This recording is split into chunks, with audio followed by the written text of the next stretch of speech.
இந்த ஆலய வரலாற்றை பார்ப்பதற்கு முன் புதிதாக வரும் நபர்கள் சப்ஸ்கிரைப் செய்து அருகில் உள்ள பெல் பட்டனை அழுத்தவும்.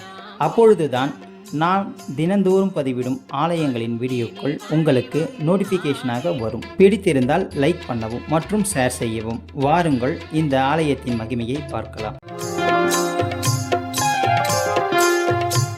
இன்று நாம் தரிசிக்க போகும் ஆலயம் திருக்கடையூர் அபிராமி உடனுறை அமிர்தகடேஸ்வரர் திருக்கோவில். திருக்கடையூர் அபிராமீஸ்வரர் கோவில் சம்பந்தர், அப்பர், சுந்தரர் ஆகிய மூவராலும் தேவார பாடல் பெற்ற தலங்களில் காவிரி தென்கரை தலங்களில் 47வது சிவத்தலம் ஆகும். அமிர்தமே லிங்கமாக அமைந்துள்ளதாக கூறப்படுகிறது. அட்ட வீரட்ட தலங்களில் ஒன்றாக இந்த தலம் விளங்குகிறது. இங்கு குங்கிலிய கலைய நாயனார், காரிய நாயனார் ஆகிய இரு நாயனார்கள் வாழ்ந்த தலம். அபிராமி அந்தாதி பாடப்பட்டதும் இந்த தலத்தில்தான். இந்த தலத்தில் இறைவன் மார்க்கண்டேயருக்காக யமனை உதைத்தருளினார் என்பது தொன்நம்பிக்கை. இந்த தலம் மயிலாடுதுறை மாவட்டத்தில் அமைந்துள்ளது. மயிலாடுதுறை தரங்கம்பாடி சாலை மார்க்கத்தில் மயிலாடுதுறையிலிருந்து 23 கிலோமீட்டர் தொலைவில் திருக்கடையூர் ஆலயம் அமைந்துள்ளது. சீர்காழியில் இருந்து சுமார் 30 கிலோமீட்டர் தொலைவில் சீர்காழி நாகப்பட்டினம் சாலை வழியில் அமைந்துள்ளது. இந்த தலம் அகத்தியர், துர்க்கை, வாசுகி, பூமி தேவி முதலானோர் வழிபட்ட திருத்தலம். மார்க்கண்டேயர் வழிபட்ட சிவத்தலங்களுள் இத்தலம் 108வது சிவத்தலமாகும். தல வரலாறு.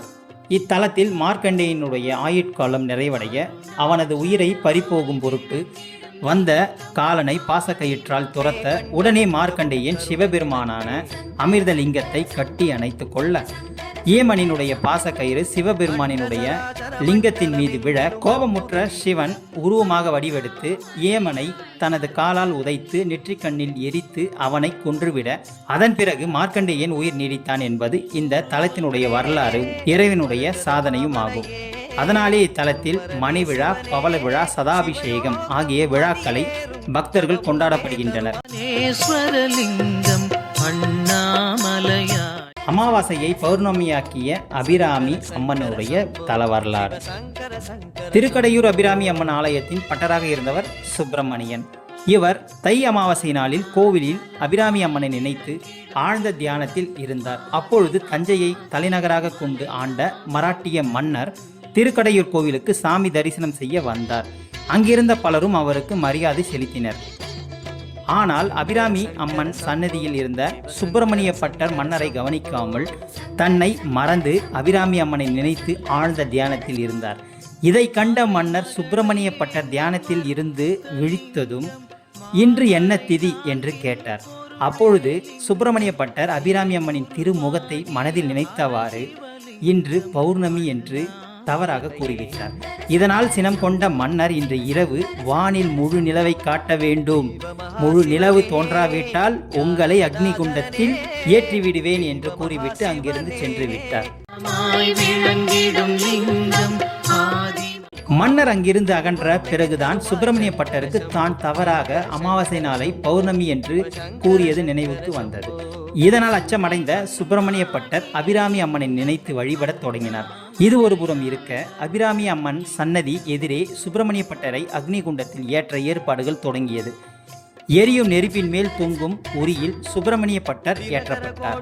சுப்பிரமணிய பட்டரும் அபிராமி அந்தாதி பாடல்களை பாட தொடங்கினார். 79வது பாடலை சுப்பிரமணிய பட்டர் பாடத் தொடங்கும் பொழுது அன்னை அபிராமி அம்மன் வானில் காட்சி தந்து தனது இடது காதில் இருந்த சந்திர தாடங்கத்தினை கழற்றி வானில் வீசினாள். பல கோடி நிலவின் ஒளியை அந்த அமாவாசை வானில் வெளிப்பட்டது. இதனால் அமாவாசை இருள் நீங்கி வானில் முழு பௌர்ணமி நிலவு தோன்றியது. உரியின் கீழே மூடப்பட்டிருந்த நெருப்பு முழுவதும் நறுமண மலர்களாய் மாறியிருந்தன. மன்னர் உள்பட அங்கு கூடியிருந்த அனைவரும் அபிராமி அம்மனினுடைய அருளையும் சுப்பிரமணிய பட்டரின் பக்தியையும் எண்ணி மெய் சிரித்தனர். மேலும் சுப்பிரமணிய பட்டருக்கு அபிராமி பட்டர் என்ற பட்டத்தையும் மன்னர் சூட்டி அழகு பார்த்தார். தை அமாவாசை தினத்தன்று ஆண்டுதோறும் திருக்கடையூர் அபிராமி அம்மன் சன்னதி முன்பாக அபிராமி அந்தாதி பாடுவதுடன் பௌர்ணமி தோன்றும் நிகழ்வும் நடத்தி காட்டப்படுகிறது. இதுவே இந்த ஆலயத்தினுடைய சிறப்பான வரலாறு. இந்த ஆலயத்தின் வரலாறு உங்களுக்கு பிடிக்கும் என்று நான் நம்புகிறேன்.